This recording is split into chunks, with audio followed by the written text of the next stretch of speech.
بسم الله والصلاة والسلام على رسول الله صلى الله عليه وسلم. halkan waxaa ila jooga boqorkii guud ee beelweynta Isaaq boqor Cirmadow. wuxuu halkan ka dirayaa caawa tacsi tiraanye leh, tacsidaasoo loo dirayo eelkii madaxweynihii hore ee Somaliland Axmed Silayo.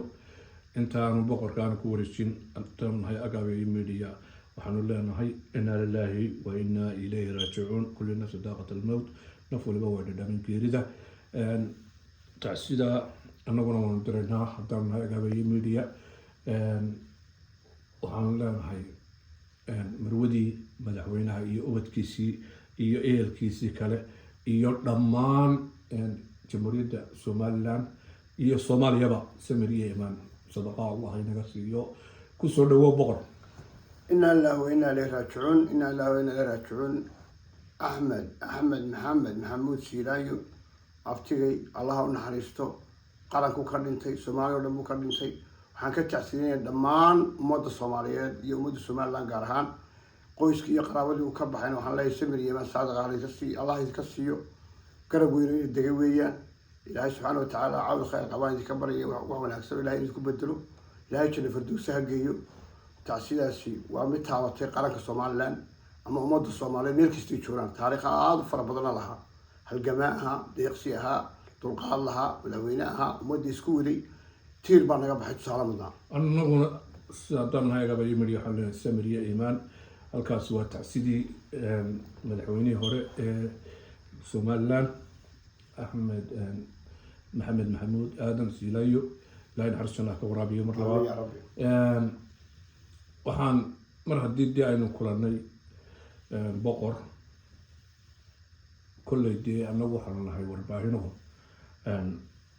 شغل يدو وار إيو سؤاله إيو وحنا مدو كود بينه أيام سكتش الله هاي ما دايا بدعوة halkan ugu timiyaan chance waxaa inaad wareysi aan ka qaadno. waxaan jeclaystay inaan kaa weydiiyo bal hadda sidaad u aragto madaxweynaha cusub ee loo doortay Somaliland. kusoo dhawow. عليكم السلام ورحمة الله وبركاته. مركز رمضان Somaliland والسلام يا دمان دليل دمين ملك استيشوغان وأقول وحويا Somaliland هرمر بيقالي تمراديات بقاستك kuwa u dhashay ee soo saaray dimuqraadiyadda ee wadamada ay joogo ayaan u dhaqmisay Somaliland noqoto waa madaxweynihii lixaad ee la doorto si qurux badan oo shacabka Somaliland aad ugu mahadsan yahay oo hambalyeeyo ayay u dhacday oo nidaam leh oo dastuur leh oo ummadaasi ay u bisishahay dimuqraadiyadda jirto. Somaliland baa u bisil meel kastana waa ka xitaa gobolada waddanada ay joogo. xusbigan imka qabsaday in badan buu mucaaradaha 10 sanadood buu imka mucaaradaha 14 sanadood buu mucaaradaha uu soo samray inuu kursiga maruu gaaro madaxweynaha wuxuu ahaa ay suurta gashay inuu laba doorasho qabto isa saaro doorashadii labaad ay saarnaada ay tan tahay si habsimi ku soo gaarsiiyay mahad buu isaguna leeyahay waxaan u mahadinayaa waan u hambalyeeyaa ka laga helay iyo ka helay waxaan ugu hambalyeeyaa inuu gaarsiiyay dimuqraadiyaddii ka dhameeyay oo uu doorasho saaran qabtay oo uu deganaanshiyo ku qabtay oo uu tanaasulay oo ayaa ku hambalyeeyaa ka qabtayna waxaan ku hambalyeeyaa inuu ummadii kasbaday oo ummadii meel wada jeediyay oo ummadii codkoodii qaatay isagoon xabad ku haynin isagoo reer hibeeleynaynin iyadoo cid walba ay codaysay kii ka codiyay kii aan ku codayna maanta madaxweynuhu yahay. waxaan kula halkaa haddaan iyadoo dardaarana raaciyo madaxweynaha iminka jooga soo socda waxaan leenahay waxaa lagaaga baahan yahay hawl aad u ballaaran. aan kaa dhex galo waay anigoo kule raaliga aho boqor xusbiga wadani sidaad sheegtay 12 sanadood buu ahaa mucaarad. xusbigan kale ee kulmiyana 12 sano laba jeer buu ku guuleystay doorashada 14 sano dee u dambeeyay isagaa tilinayay.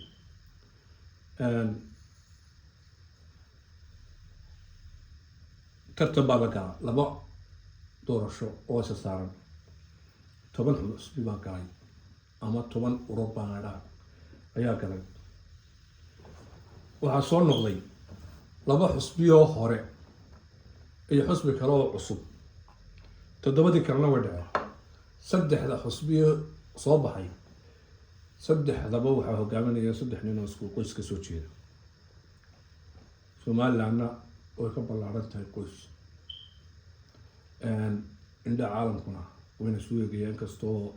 doorasho aan laga filayn ka dhacday Somaliland oo aan cidna isku jirin oo ahayd laba doorasho saaran haddana waxaa aad la soo dhex maraya maxaa sababay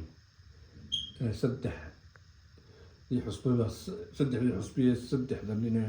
isku qoyska ay hogaaminayeen ay soo baxeen 7 kalena hawada uga baxeen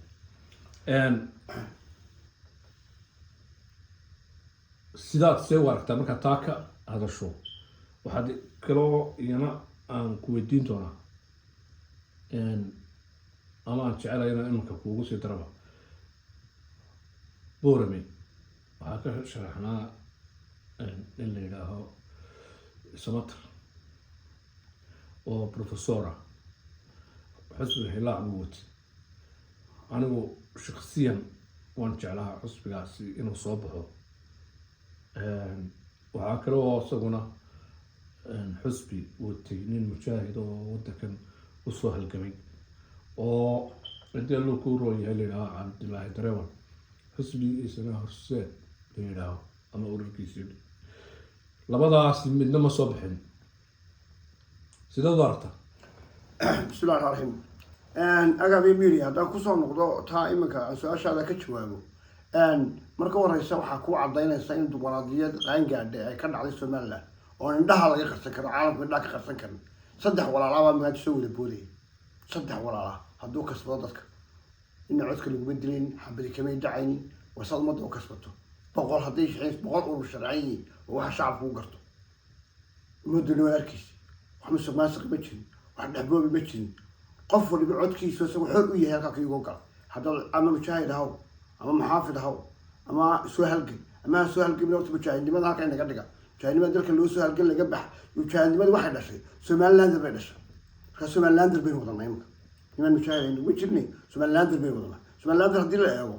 ninka siyaasiga ah ee soo sharxay xusbiga qaatay lacagtii fiiga shuba ee ururka sameeyay wasadu umada u kasbado 3 walaal adiga iyo labada walaal ayaa maanta tigeliya Somaliland ana ka dhacda ma jirto way qaan gaadhay waxaan leeyahay hadda maanta soo bixi weydaan tobanka dambe suga imankana hambalyeeyo wax dhibina kama taagna wax doodina kama fura waayo waxa dood ka furi karta marka musuqmaasuq jiro marka wax la isdhaafinayo caalamkoo dhan bay daawanayeen dadku imika dhishta casriga lagu jira qof waliba foonkiisa u ah kamaradii u ah kamaradaasa loogu hayay qof bayri kara ma jiro qof saduuq qadi kara ma jiro qof sawirkiisa beddelka laba meel ka qolan kara xitaa ma jiro marka weeyaan si doorasho xaq iyo xalaal ka dhacday nimankan saddexda isku qabiilka ah maanta de afku ku dhuftay ama jeclaan galay doorashooyinka saddexda xisbi ku jira de way kasbadeen umaday ka sameysteen waayahay cid waliba way lahayd Boorame hadda soo qaado de sabaroosi cid saddexda xisbi loo codeynayay ugu boqor way anoo ku ixtiraamayna ilaan ummad baa ina daawanayso oo caalamka ilaahay oo dhan baatee indhaa inagu hayeen Somaliland miyaan la oran karin waxay ku soo ururtay beeshiisa lama oran karo waa waxaa ra'yi khaldaan mise taalo wali mini waxa raadinaysa inuu naan fahmin waxa fidinaysa caalamka oo dhan baa joogay wadan aan laga yimanin ma jirto qof sanduuqeeda dul tageen dadkii codanay dul taagnaa qof walba codkiisu dhiibanay inamada kuma shaqeeyeen inaman xaruuraha oo nadiif ah oo ilaahay rasuulkooda ba yaqaano oo dalka iyo dadka wadan kale oo iyagu dhiibila walba inaan kuma shaqeeyo haysta sayr la xiliblo dhiibila waa cadaalad uu qaybinay shacabkiga codkooda lama foos kareen nin walba cid uu doonay soo saaray laba walaal la soo saaray oo markii dimuqraadu qaan gaadhayeen kan maanta soo bixina brief soo bixi doona kaastan waxaan ku kula dadaalmay maanta qabsaday hawl ballaaran baa u taala sidoo daraf ilaa daraf u midayn lahaa hawsha laga fara mid ka codeeyay mid aan ka codayna waxa looga baahan yahay inuu yeesho dulqaad iyo waditaan iyo isku xirka qaranka inuu wado iyo horumar baa looga baahan yahay وأنا اللي قلت على إنه الله إله سبحانه وتعالى لا قصة رمضان هدي تاس بكسر بحوار ما أنت وإلى عبه ولا بيرش هذا قلت لي كمان عبد الرحمن محمد عبد الله عرف وصبحي هدو ما أنت هدو كبر لو تشتكى لو تشحي وكدو معارف هو ريان قاع وايه بور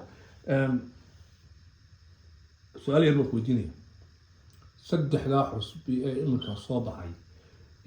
reer somaliland saddexdaba waxaa hogaaminaya marka qoyska yihiin dee laga tago waa saddexna reer shaqshaaqa saddexda guddoomiye ku-xigeenadoodu reer shaqshaaqa mise waa mid ay ku jiraan beelaha darafyada magaras haado dee kan iminka soo baxay buu ku jiraa kee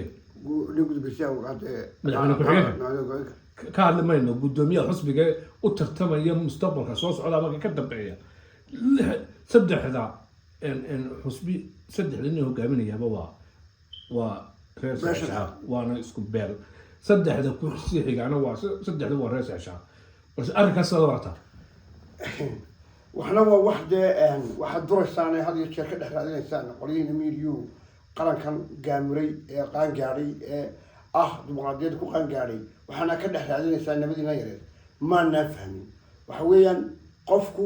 isagaa hal leh isagaa soo taagan goobta isagaa dadka kasbada golo dhaxa leeyahy xusbi waliba golaha dhaxaa wax lagu doortaa ciddii loo doortay u gacan taagatay shacabka ku dhex jira xusbiga ee golaha dhexe uu ka doorto ee uu kasbado ayuunbaa soo baxa cidna ciduba diitana ilaahdo mu walaalkii ahaano in xasan gaaro dadka qofkii kasbado maa loo dooranaya berina way iska soo sharci karaanoo saddexda xusbi qaranba saddexduba kubashin waxay qabsan doonaan goli dhexe ciddii ku taamaysa halkaas way soo geli kartaa ee siyaasadda dee jecel ee doonaysa inay soo baxdo ummadda way kasban kartaa nina lagama hortaagna waa albaab furan ugu dambeyn intaan aynaan ka bixin wareysiga halkan maalintii ugu dambeysay aad noogu timi wareysi baan kaa qaadnay wareysigaas wuxuu ku saabsanaa dagaal ka dhacay ballaadhan oo qorlugud oo ummad badan ku geeriyootay labada darafba iyo niman cuqaala oo maalintaa ku baaqayay oo ogaadeenii joogo kulahaa dagaalkuna soo gelina madax dhaqameeda maalintaa baaq halkan ka dirto waxaa tiri dir iyo daalood baa loo kala baxa arrinkaa iminka waxaa laga yaabaa dee wax dambe ma dhicin ilaa iyo maalintii laga yaabaa maaha wax dambe oo dagaale ma dhicin halkii baa ilaahay inagii qabojiyo halkii bay taagantahay xaaladdu wax dambena inay dhacaan ilaahay baynu ka baryana in wax dambe dhicin hadda reerihii maalintaas dilay waxay ahayd dee waxaa uma qarsoonay dhulbaante iyo somalilanti xaggaa xuduudka joogtay hadda markii xusbiga kulmihii xusbi aan idhaahay xusbiga wadani ku guuleystay doorashadii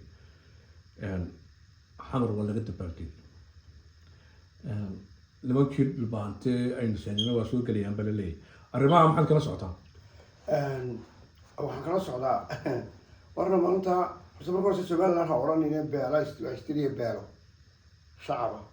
maleeshiyada oo qarankii markaa joogay iminka laga hela uu hawshiisii aan kuma si tiigaalayo suucan buu u dhigee uu hawshiisii galay dabeeta beela ka dilaaceen beelii baa istiriyay runtiina way haydoo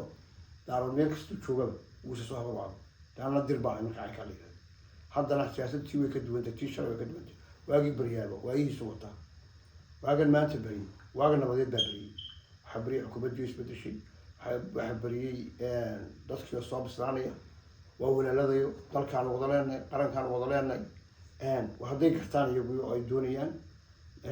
nabadyacaana ka macaan dagaalna wiil baa ku dhashay wiil baa ku dhintay wiil kuma dhasho waxaanu leenahay miiska wada hadalkaa furan soo dhawaada waxaad tabanaysaan baa haysmaya kursiga u sarreeya ilaa ka hooseeyaba waad gaari kartaa waa adigii dadaalkaa haddii aanu doonayna cid ku baadgalaysa ma jirti halkaaga nabad ku joogtay anagu tamaan dhisano dhaqano hawadanahay waxaynu wada leenahayna xuduuday soomaaliya kala leedahay somaliland bin weligeen baa hayay haddaad tii diidan tahay oo soomaaliya raacayso maalintaana waan imikana waan leeyahay meesha doonta ku biir walaalkay baata meesha doonta ku biir laakiin dhiiggeenna aan kala badbaadin dhiiggeenna aan kala badbaadin adoo iga raaliya boqor haddii iminka ay soo xeroodaan ciidanka dhulbaante ama state khaatime state ay kusoo beerto somaliland oo qoriga dhigto oo aynu ciidamada idhaahaan qarameeya oo garaadadu soo galaan oo halkaa nabad ballaadhani ka dhacdo horeba waa lagu habanayay wadan iyo reeraha waxbaa ka dhexeeye halkaa miyaa wax ku dhex jirin waxaa saadisaba garay waxba dhex jiraan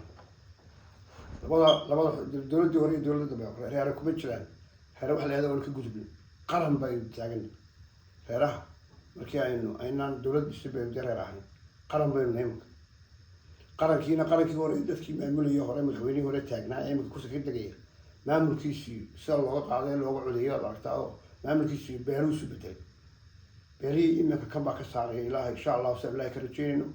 walaaladii weeyaan waanu soo dhaweynaynaa hadday soo gelayaan iyo hadday goosanayaan baxorbooyin in deegaankiisa lagu soo duulayaana ma jirto haddaanay soo gelayna waxaanu leenahay waanu ka hadlaynaa wixii aan naga haystaana aan nabadiis ku keenno anoo cuqaasha kamid ah oo afka cuqaasha ku hadlay somaliland waxa aan iska hayno aanu siino halkaa doontaana ku biira haddaa garataan inaa halkan baynu wada somaliland baa layihahdo halkaas aynu wada leenahay haddaa doontaa inuu wada dhaqanana aynu wada dhaqano wanaag ku wada noolaan haddii kalena wixii aan naga haystaana na siiya war waxaan iska haynana waa idiin soo gudbinayn xukuumaddii markaa joogtay ee aad dirirayseen ee dhibkan geysatayna duminayo ridni oo shacabka cag gacantiisa ku riday taasi ayna deeqdo waan ka baxa aada iyo aada baad mahadsan tahay waa goor dambe boqor raallina aada iyo aada baad nooga ahanas haddaynan su-aalo dee kulula aan munaasib hayn ku weydiinay nin bisal baan aho nin waxaa waraysigun baa nala galay dadkana waxaanu jecel lahay inaanu dee wuxuu iftiimino haddaanu nahay dee agaabeye media ama warbaahinta nahay qolada warbaahinta o dhan waa ka siman tahay intaa anigu haddaan agaabeye media ahay waxaan kusii lifaaqaya ugu dambeyn waddanka doorashada ka dhacday